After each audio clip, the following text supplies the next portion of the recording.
चलो बच्चों, तो कल का चैप्टर 1 कंटिन्यू करें, नंबर सिस्टम।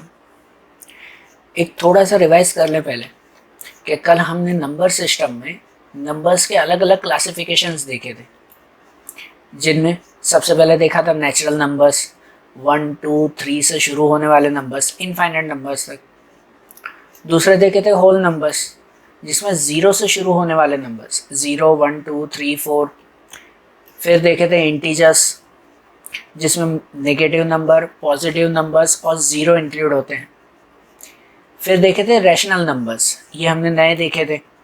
रैशनल नंबर्स जिनमें फ्रैक्शन के नंबर्स, डेसिमल्स, रूट्स जिनके परफेक्ट आंसर्स मिलते हो तो वो रैशनल नंबर्स कहलाते हैं।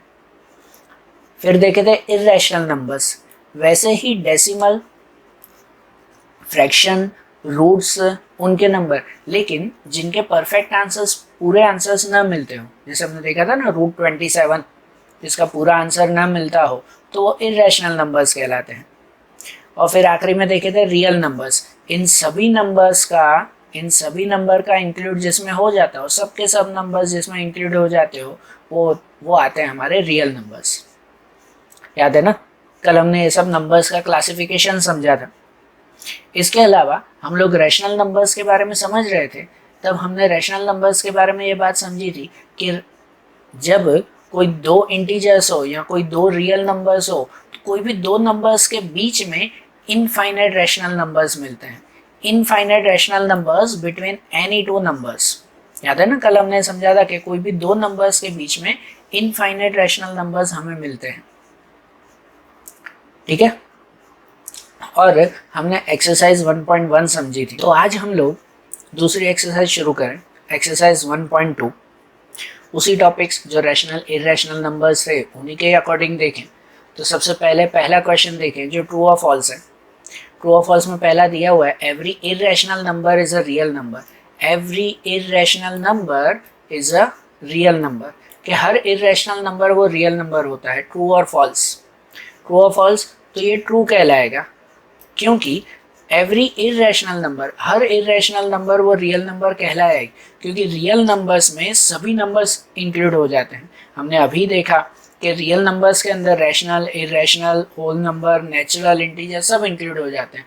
तो इर्रेशनल नंबर सभी आ गए उसमें, लिखा हुआ है ना इसमें भी कि because all irrational and rational numbers together make up the set of real numbers, कि सभी इर्रेशनल या रैशनल नंबर सब मिलकर रियल नंबर बनाते हैं। ऐसा ही दूसरा क्वेश्चन दिया हुआ है every point on a number line is of the form root M where M is a natural number. इसका मतलब ये हुआ कि नंबर लाइन पे जो भी नंबर्स लिखे जाए, अगर वो रूट एम के फॉर्म में हो तो वो एम नेचुरल नंबर कहलाए। मतलब हर एक नंबर लाइन के हर एक नंबर का रूट निकल सकता है। तो ये सेंटेंस एक तरह से फॉल्स कहलाया, because as example of between root 2 and root 3 there are infinitely many numbers and this cannot be represented in a form of root m where m is a natural numbers। ठीक है ना, कि number line पे जो भी numbers आप लिखते हो उन सबको रूट एम मतलब के रूट में हम लोग लिख सकते हैं, तो वो पॉसिबल नहीं है। जैसे कि अगर an example of between root 2 and root 3, कि अगर सपोज रूट 2 और रूट 3 है, then there are infinitely many numbers. ठीक है, कि इन दोनों के बीच में इनफाइनाइट नंबर्स आ सकते हैं, लेकिन हर एक नंबर को रूट में लिख सकते हम लोग नहीं है, इसलिए ये सेंटेंस फॉल्स कहलाया। या ऐसा ही थर्ड नंबर लिखा हुआ है कि every real number is an irrational number. Every real number is an irrational number, कि हर रियल नंबर इर्रेशनल नंबर होता है, तो ये भी फॉल्स है, क्योंकि हर इर्रेशनल नंबर रियल नंबर होता है। इर्रेशनल के सभी नंबर्स रियल में इंक्लूड होते हैं, लेकिन रियल नंबर वो इर्रेशनल नंबर में इंक्लूड होता नहीं है। ठीक है ना, इर्रेशनल के अंदर सभी रियल नंबर्स नहीं आते। ठीक है, because all rational numbers are also real numbers, क्योंकि रियल नंबर में तो रैशनल नंबर्स भी आते हैं, सिर्फ इर्रेशनल नंबर्स इंक्लूड नहीं होते, इसलिए ये सेंटेंस भी फॉल्स कहलाया। ऐसे ही क्वेश्चन 1 के बाद दूसरा देखिए क्वेश्चन 2। इसमें पूछा हुआ है कि are the square roots of all positive integers irrational, if not give an example of a square root of a number that is a rational number. कहते हैं are square root of all positive integers are irrational, मतलब कोई भी number का square root निकालो तो क्या irrational ही मिलता है। इरेशनल मतलब जैसे हमने पहले देखा था जिसका पूरा आंसर ना मिलता हो। जैसे अगर आप 27 का रूट निकालो, 27 का रूट निकालो तो वो इरेशनल ही मिलेगा, लेकिन क्या सबका स्क्वायर रूट ही इरेशनल मिलेगा? इफ नॉट, अगर ये सही नहीं है, give an example of the square root of a number that is a rational number, तो हमें ऐसा नंबर बताओ कि जिसका स्क्वायर रूट वो रैशनल नंबर बनता हो। तो हाँ, ये सही है कि square roots of positive integers are not irrational. हर पॉजिटिव इंटीजर्स का स्क्वायर रूट वो इरेशनल होता नहीं है। जैसे कि आप 4 का स्क्वायर रूट निकालो, एग्जाम्पल रूट 4 तो उसका स्क्वायर रूट 2 मिल जाता है, तो वो इरेशनल थोड़ी हुआ, पूरा आंसर मिला ना। वैसे ही अगर रूट 9 करो तो 9 का रूट आपको 3 मिल जाता है। उसी तरह से अगर आप रूट 25 करो तो 25 का रूट 5 मिल जाएगा। तो ज़रूरी नहीं है कि सबका स्क्वायर रूट वो इरेशनल नंबर ही आए। कितने सारे नंबर्स हैं जिनका स्क्वायर रूट वो रैशनल नंबर भी मिलता है, पूरा आंसर भी मिलता है हमें। ठीक है, ऐसे ही दूसरा क्वेश्चन देखें तो क्वेश्चन नंबर 3 इसमें लिखा हुआ है show how root 5 can be represent on a number line. How root 5 can be represents on a number line. अब आप लोगों को अगर ध्यान है कि रूट फाइव वो कैसा नंबर कहलाता है, पता है? इरेशनल नंबर है। रूट 5 वो कैसा नंबर है? इरेशनल नंबर, जिसका पूरा आंसर नहीं मिलता। आप लोगों को अगर नंबर लाइन पे ड्रॉ करने के लिए कहा जाए ना, तो याद हो तो अगर हम लोग नंबर लाइन ऐसे ही ड्रॉ करते हैं ना, 0, फिर इस तरफ सब हम लोग 1 2 3 नंबर्स लिखते हैं, ठीक है, पॉजिटिव नंबर्स लिखे जाते हैं, और इस तरफ लिखे जाते हैं नेगेटिव नंबर्स। सॉरी अगर हैंडराइटिंग थोड़ी इधर उधर हो तो इस तरफ नेगेटिव इंटीजर्स और यहाँ पर पॉजिटिव इंटीजर्स लिखे जाते हैं। अगर सपोज यहाँ क्वेश्चन में रूट 5 की जगह पूछते कि रूट 4 को नंबर लाइन पे बताओ, तो हम इजीली बता देते कि रूट 4 मतलब तो भाई 4 का रूट 2 निकलता है, 4 का रूट 2 होता है, ये रैशनल नंबर है, तो हाँ 2 को नंबर लाइन पे ऐसे मेंशन कर देंगे कि ये रहा नंबर लाइन पे रूट 2 है, सॉरी रूट 4 है, 4 का रूट 2। लेकिन रूट 5 को कहाँ बताए? 5 का रूट तो निकलता ही नहीं, तो उसे नंबर लाइन पे किस तरह से मेंशन किया जाए। मतलब ये टॉपिक हमारा हुआ कि अगर कोई इरेशनल नंबर हमें नंबर लाइन पे मेंशन करना है तो किस तरह से किया जाए। इरेशनल नंबर अगर मेंशन करना है तो कैसे मेंशन करें? तो उसके लिए एक सिंपल सी मेथड ध्यान रखो, सिंपल मेथड समझना। जैसे हमें रूट 5 मेंशन करना है ना, तो उसके लिए ये ध्यान रखा करो कि सबसे पहले रूट 5 से छोटा कोई एक ऐसा नंबर ढूंढो जिसका स्क्वायर रूट पूरा निकलता हो, कोई ऐसा नंबर ढूंढो पहले। जैसे रूट 5 से छोटा जिसका स्क्वायर रूट निकलता हो तो वो नंबर आता है 4। रूट 5 से छोटा किसका स्क्वायर रूट निकलता है? 4 का ही ना, 3 का नहीं होता, 2 का नहीं होता, तो उससे छोटा पहला नंबर तो वो 4 है। और 4 में कितना ऐड करें तो 5 बनता है, तो 4 + 1 5 होगा, 4 + 1 5 हुआ, ठीक है ना। तो रूट 5 को एक तरह से थोड़ा सा हमने डिवाइड कर दिया, फैक्टर कर दिया उसके, कि रूट 5 मतलब लिख सकते हैं कि रूट में 4 + 1। अब अगर हमें नंबर लाइन पे ड्रॉ करना है ना ऐसे, तो नंबर लाइन पे ऐसे ड्रॉ करेंगे कि जैसे रूट 4 है, यहाँ पे हमने 4 + 1 किया, तो रूट 4 है, तो 4 का रूट क्या निकलता है हमारा? 4 का रूट क्या बनता है? 2 बनता है।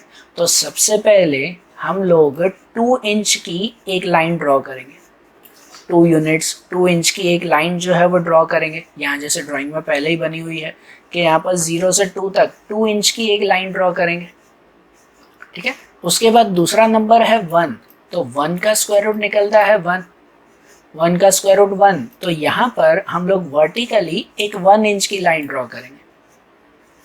यहाँ पर हम लोग वर्टिकली दूसरी एक 1 इंच की लाइन ड्रॉ करें। अब इन दोनों पॉइंट्स को अगर हम लोग आपस में कनेक्ट कर दें, तो पाइथागोरस के फॉर्मूला के हिसाब से ये 2 यूनिट और ये 1 यूनिट बनता है, तो उस रूल के हिसाब से यहाँ पर ये नंबर बनेगा √5।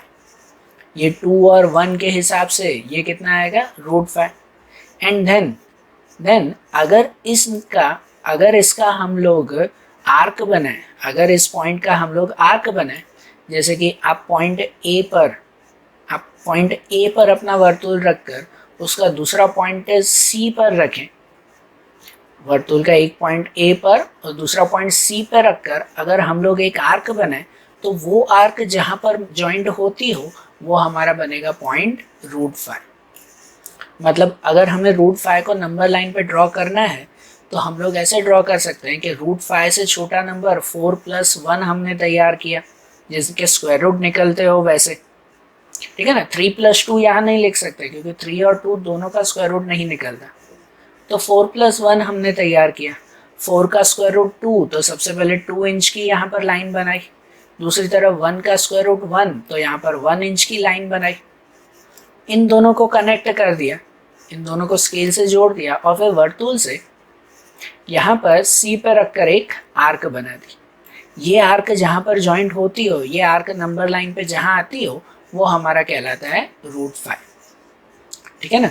मतलब एक इर्रेशनल नंबर को भी हम लोग नंबर लाइन पर ड्रॉ कर सकते हैं, ठीक है।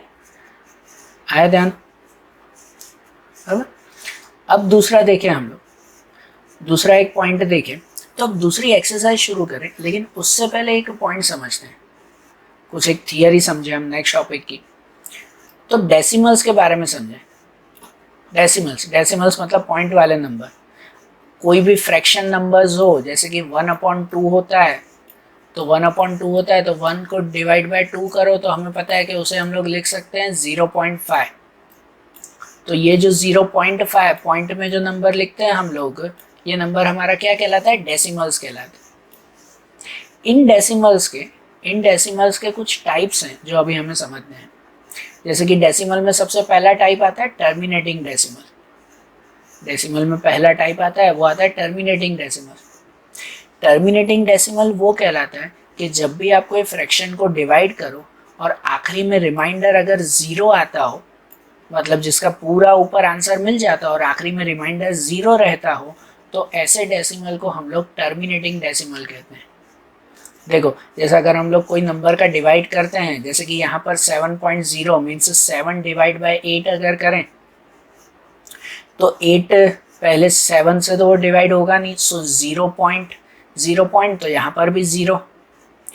सो अब होगा 8 8 ज़ा 64, तो 70 में से 64 बचेगा 6। देन आगे कोई नंबर ना हो तो फिर वो 0 रखेंगे हम लोग।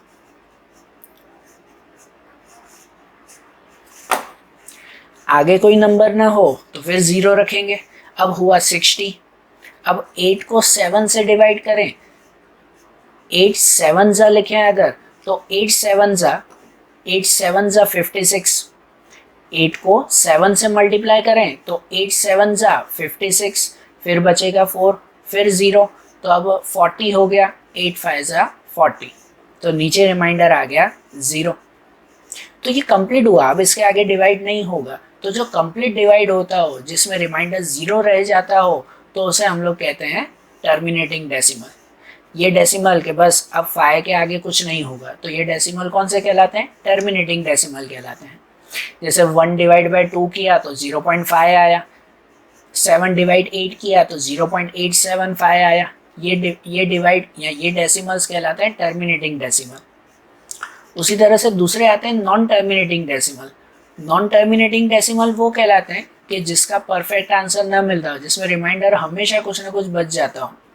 जैसे कि आप 10 डिवाइड बाय 3 करो, 10 डिवाइड 3 करें तो 3 3 ज़ा 9, फिर 1 बचेगा, फिर पॉइंट लगाएंगे यहाँ पर 0, तो 3 3 ज़ा 9, फिर नीचे 1 रिमाइंडर बचेगा, फिर एक 0 लगाएंगे, फिर 3 3 ज़ा 9, फिर 1 रिमाइंडर बचेगा, एक 0, फिर 3 3 ज़ा 9, फिर 1 रिमाइंडर बचेगा, फिर एक 0 लगा सकते हैं, फिर आगे 3 लिख सकते हैं।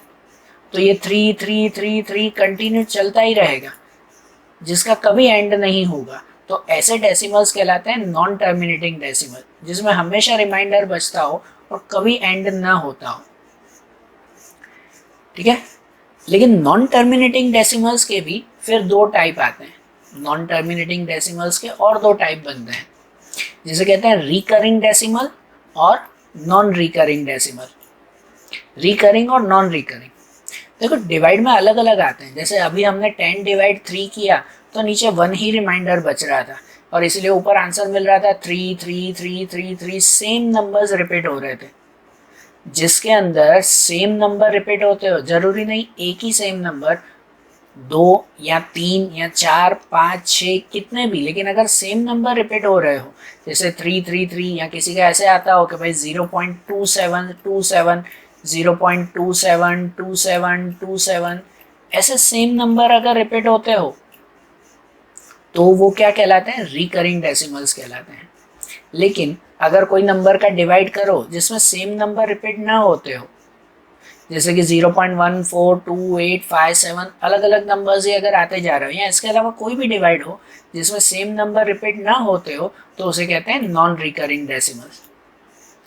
ठीक है, डेसिमल्स के ये टाइप्स ध्यान रखना। एक कहलाता है टर्मिनेटिंग, जिसमें कंप्लीट आंसर मिलता हो, तो दूसरा कहलाता है नॉन टर्मिनेटिंग, जिसमें कंप्लीट आंसर्स न मिलता हो, रिमाइंडर बच जाते हो। और नॉन टर्मिनेटिंग में भी अगर सेम नंबर रिपीट होते हो तो उसे रिकरिंग डेसिमल कहते हैं, और अगर सेम नंबर रिपीट ना होते हो तो उसे नॉन रिकरिंग डेसिमल्स कहते हैं। आ रहे हैं डेसिमल्स के टाइप्स ध्यान में, ठीक है ना। टर्मिनेटिंग डेसिमल्स, नाम ध्यान रखना, टर्मिनेटिंग डेसिमल जिसमें कोई रिमाइंडर न बचता हो, नॉन टर्मिनेटिंग डेसिमल, ठीक है, जिसमें रिमाइंडर हमेशा बचता रहता हो, और उसके अंदर भी रिकरिंग डेसिमल्स जिसमें सेम नंबर रिपीट होते हो, और नॉन रिकरिंग डेसिमल्स जिसमें सेम नंबर रिपीट ना होते हो। जिसके अंदर रिकरिंग डेसिमल्स में जब सेम नंबर रिपीट होते हैं ना, तो उन सेम नंबर्स को हम लोग ऐसे भी लिख सकते हैं, जैसे कि अगर किसी में रिपीट होता हो 3.3333, अगर ऐसे ही रिपीट होता जा रहा है तो उसे हम लोग लिख सकते हैं 3.3 बार। ऊपर एक बार का सिंबल लगता है, जो ये बार का सिंबल बताता है कि वो नंबर रिकरिंग है। रिकरिंग मतलब रिपीट हो रहा है। 3.3333 कंटिन्यू लिखने की जगह अगर मैं 3.3 बार लिख दूं तो इसका मतलब ये 3 कंटिन्यूसली रिपीट हो रहा है, ये एक सिंबल लगता है। ओके, ये चीज़ ध्यान रखना। और अब हम लोग चैप्टर की दूसरी एक्सरसाइज शुरू करें, जिसमें एक्सरसाइज 1.3 में पहला क्वेश्चन हम लोग समझें। एक्सरसाइज 1.3 का हम लोग पहला क्वेश्चन समझें, जिसके अंदर पहला क्वेश्चन आपका उसी टॉपिक के ऊपर है कि write the following in decimal form and say what kind of decimal expansion each has. कि हमें इसको डेसिमल में कन्वर्ट करना है और बताना है कि ये कौन से डेसिमल्स हैं, terminating, non terminating, recurring, non recurring, कैसे। जैसे कि सबसे पहला क्वेश्चन है 36 डिवाइड बाय 100, तो 36 से डिवाइड बाय 100 है तो उसे डायरेक्ट हम लोग डिवाइड करके आंसर बता सकते हैं, या तो आप लोग बुक में डिवाइड करके चेक कर सकते हो कि उसका आंसर आता है 0.36। 0.36 और 0.36, अब इसके बाद नंबर रिपीट नहीं हो रहे हैं तो इसका मतलब ये कौन सा डेसिमल कहलाया, टर्मिनेटिंग डेसिमल कहलाया।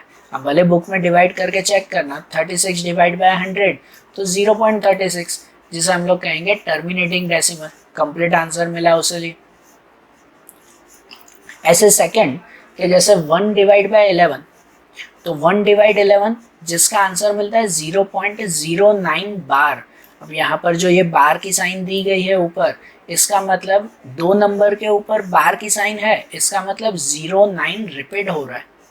इसका मतलब इसका आंसर होगा 0.09090909, वो रिपीटेड नंबर्स हैं, तो ये कभी भी एंड नहीं होंगे, इसलिए ये कौन से कहलाए, नॉन टर्मिनेटिंग कहलाए। और नॉन टर्मिनेटिंग में कौन से, रिकरिंग डेसिमल, ये कहलाए हमारे नॉन टर्मिनेटिंग रिकरिंग डेसिमल।